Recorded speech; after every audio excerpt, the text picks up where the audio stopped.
एक बार की बात है, एक छोटे से गांव में टिम्मी नाम का एक छोटा लड़का रहता था। टिम्मी एक चंचल और साहसी लड़का माना जाता था, लेकिन उसकी एक बुरी आदत थी। उसे अपने दोस्तों और परिवार के साथ मजाक करना बहुत पसंद था। एक दिन जब टिम्मी ग्रामीण इलाकों में घूम रहा था, तो उसकी नजर भेड़ों के एक खेत पर पड़ी। उसे एक बढ़िया विचार आया और उसने चिल्लाकर कहा, भेड़िया भेड़िया मदद करो, भेड़िया आ रहा है। अपने खेतों पर काम कर रहे ग्रामीण टिम्मी की मदद करने के लिए दौड़े, लेकिन जब वे वहां पहुंचे तो वहां कोई भेड़िया नहीं था। टिम्मी ने ग्रामीणों पर किए गए मजाक पर हंसा और उसे मजाक समझकर घर वापस चला गया।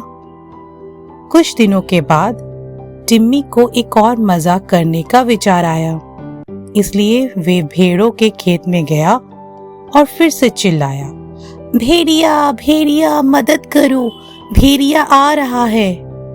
इस बार ग्रामीण थोड़े ज्यादा संयम में थे, लेकिन फिर भी वे टिम्मी की मदद करने के लिए दौड़े। फिर से कोई भेड़िया नहीं मिला। ये कई दिनों तक ऐसा ही चलते रहा और हर बार टिम्मी की मदद करने के लिए कम और कम ग्रामीण आते गए। आखिरकार एक दिन एक असली भेड़िया वहां पर आ पहुंचा और भेड़ों पर हमला किया। लेकिन अब टिम्मी चिल्लाया, भेड़िया भेड़िया मदद करो, भेड़िया आ रहा है। तो कोई भी उसकी मदद करने नहीं आया, क्योंकि वे उसकी शरारतों से तंग आ चुके थे। भेड़िया खेत से कई भेड़े को लेकर गया।